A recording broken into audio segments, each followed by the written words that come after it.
Hey guys, welcome back to my channel. So today's video is going to be a little bit of a different one. I'm talking about 10 beauty products that I no longer buy. I was recently inspired by two of my favorite people, Kelly Gooch and Jessica Braun, to film this video. They did videos like this. I'll link them in the description box below. I love their channel so much and they had so many good things to say in their videos, so I definitely recommend checking them out. Over the past year or two, I feel like I've made such a conscious effort to cut back on buying such large amounts of makeup and beauty products. There's always room for improvement, and there are areas in my collection where I need to do better, like my eyeshadow palette collection. But overall, when I look back at like 2019 and even the beginning of 2020, I'm really proud of myself because I'm someone who loves makeup. I love to try new products. I love to buy new makeup. But you know, as I've kind of taken a look at my collection and taken a step back, I've realized that it is important to make smarter purchasing decisions because I don't need to purchase something just because I love it or it looks beautiful. So over the years, I've put different purchasing parameters into place, and I've kind of taken a look at my personal preferences, my collection, and I've decided to cut back on buying a few things. So in today's video, I have 10 different beauty products that I no longer buy and kind of the reasoning behind why I don't buy them. So I hope you guys enjoyed today's video. I hope this video can inspire you if you guys are trying to cut back on buying a lot of new makeup. I would love to know if there are any categories or specific products that you no longer buy and what your reasoning would be behind that, because I think it's really interesting.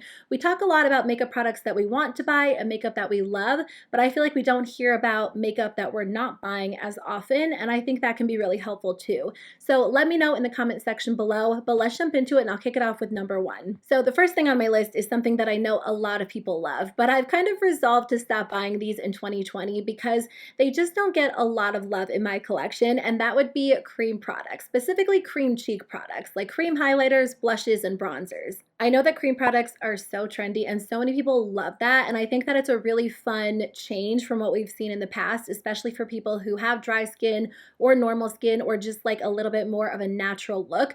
But whenever I try a cream product, and even if I enjoy it, it just doesn't end up getting used as much as powder products in my collection. 9 times out of 10, probably more like 9.9 times out of 10, I'll reach for a powder product over a cream product. And at this point, I have decluttered the majority of cream products in my collection. I have a couple cream blushes, maybe like one cream highlighter, but the rest of them have been decluttered because I just pass them along to other people who enjoy them and can get use out of them because they go to waste in my collection. Something that Jessica was talking about in her video was just that we don't have to always buy products that are trendy if they're not going to work for us. And I loved the way that she put it, so I definitely recommend checking out her video. But I've kind of come to realize that I know what I love, I have my personal preferences, and while it is fun to try something different from time to time, it can actually end up being wasteful if I'm constantly buying products that I know I won't reach for in the future. So as a whole, I've just kind of resolved not to buy cream products moving forward. So number two would be limited edition collections. Limited edition collections really don't appeal to me these days. I feel like brands used to use that as a really good marketing tactic, and they would be like, this collection is limited edition. Once it's sold out, it's gone forever. And that was the case for a little while, but then I think brands started realizing they could use that to sell products and then bring back the collection and sell even more. So when a brand does market something as limited edition, for some reason, it has the opposite effect on me, and I'm just not interested in buying it because I know it's not going to be around forever. And I think part of that goes into the fact that I film YouTube videos, and obviously we can recommend limited edition products and use them on our channels, but it's a little bit more difficult to incorporate them into future videos because if I'm using a highlighter that was discontinued 2 years ago, it doesn't make as much sense because if I recommend it to you guys, a lot of you can't get your hands on it. That and the fact that it's so hard to get your hands on like truly limited edition products because they sell out so quickly. And I hate when I have to like log onto my computer and refresh my screen and wait in line for hours. So limited edition collections just don't appeal to me. And when brands typically say something will be limited edition, I just skip over it completely. So along the same lines, number three would be entire collections of products. I used to feel the need to purchase the entire collection a brand released. Back in the day, if a drugstore brand came out with new lipsticks, I had to have every single lipstick in the line. I would go to the drugstore and go to another drugstore and another one until I found every single color. And there was such a collector's mentality in place, and thankfully I feel like I've grown out of that a little bit, but sometimes it will still hit me when it comes comes to like an eyeshadow palette line. So for example, ColourPop released their monochromatic palettes, and I think I purchased like the first two, and then I felt like I just wanted to purchase all of the rest of them and have the entire complete collection. And that's something that I've told myself I cannot do any longer. It doesn't make sense for me to purchase an entire collection if there are products in the collection that I won't use and things that won't work for me. Of course, it can be fun to buy a lot of new makeup, but it makes more sense to save my money and purchase things that will work well for me, because in the end, I end up spending a lot of money that I don't need to, and the products end up getting decluttered eventually. So I would be able to create less waste, save money if I just purchase the products that I think I would use instead of buying the entire collection. Number 4 would be blinding highlighters. I feel like highlighters in general are something that I don't add to my collection super often these days, but definitely really intense blinding highlighters. I have a few in my collection, so if there is a day where I really want something super intense, I know I can reach for like Ofra's Glazed Donut. But what am I trying to say? The truth of the matter is that I really like very subtle, more natural highlighters these days. There are also days where I skip highlighters, so when it comes to really intense blinding highlights, I just don't purchase them. I do not add them to my collection, no matter how beautiful they look on other people, no matter how pretty they look in the pan. It's just not something I need to keep purchasing, because in the end, they all look pretty similar on the cheeks, and it's just not something that I reach for very often. The next one would be eye and cheek palettes. I don't feel like these are quite as popular as they used to be, but there are still some brands that come out with mini eyeshadow palettes that have like a blush and a highlighter in them.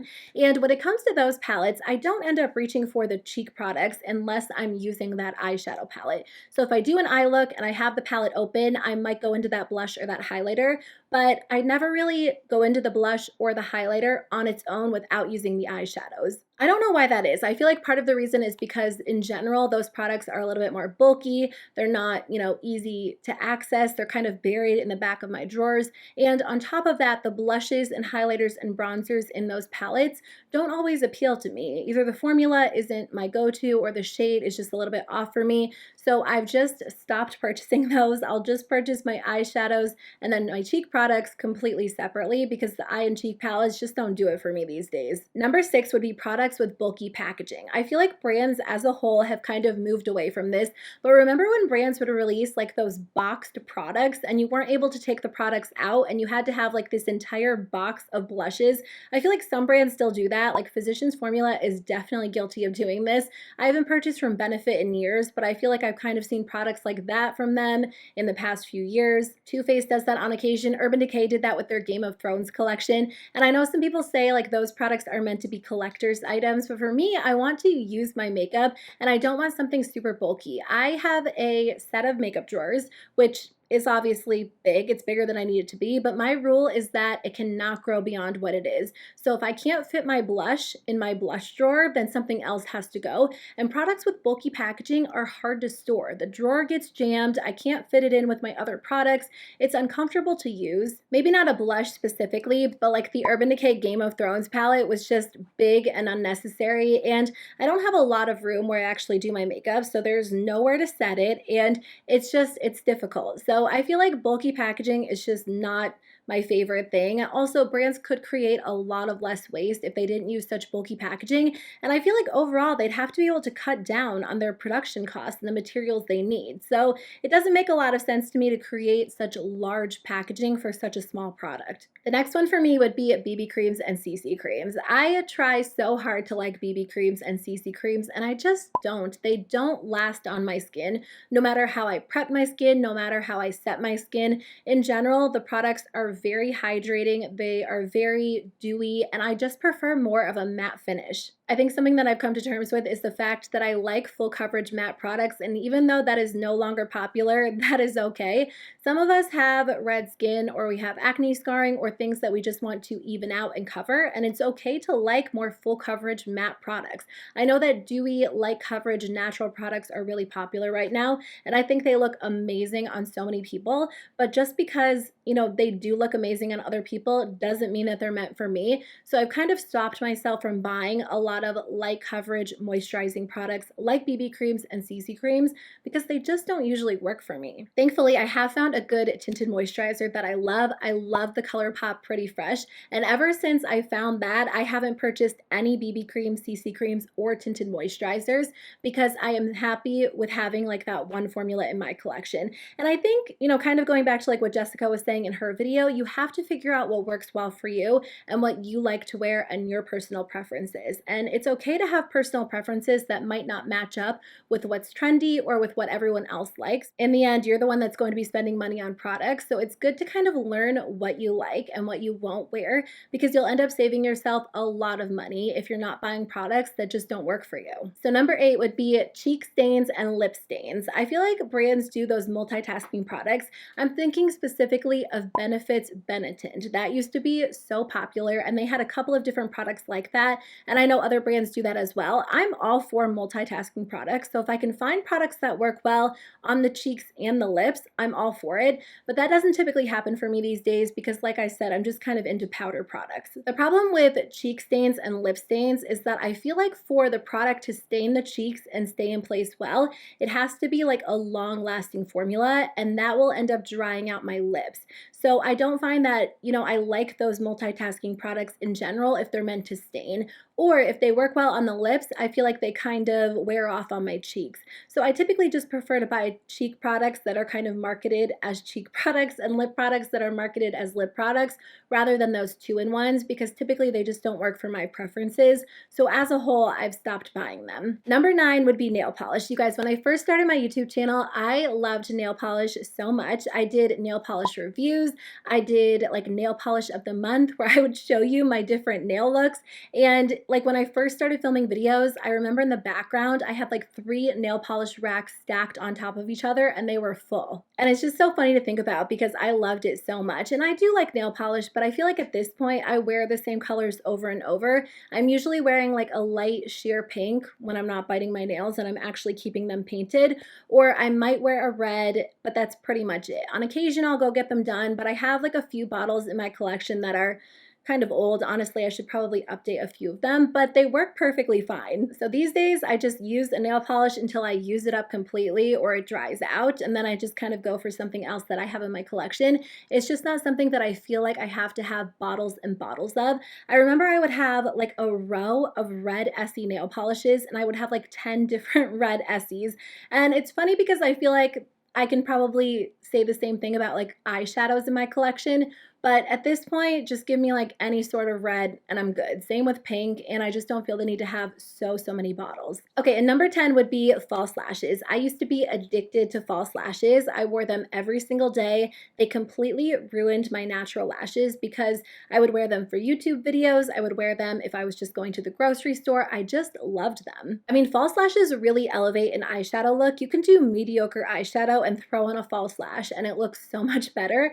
So I definitely could see why I was addicted to them. I haven't purchased them in years. I haven't worn them in years. I do wear, what are they called? Oh, lash extensions from time to time, but I haven't had lash extensions since March, and I feel like I'm just kind of good with my natural lashes. I think eventually I'll get my lash extensions put back on because I do love them. I think they're so much fun, but as far as like false lashes, like strip lashes go, I don't think I'll ever go back to them. I just ruined my natural lashes so badly with those.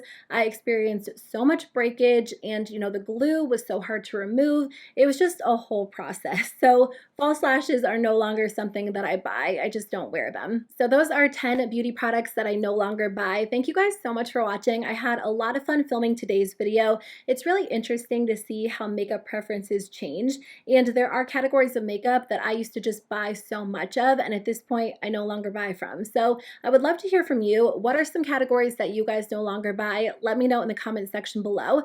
Otherwise, I'll see you guys very soon with a new video. Bye.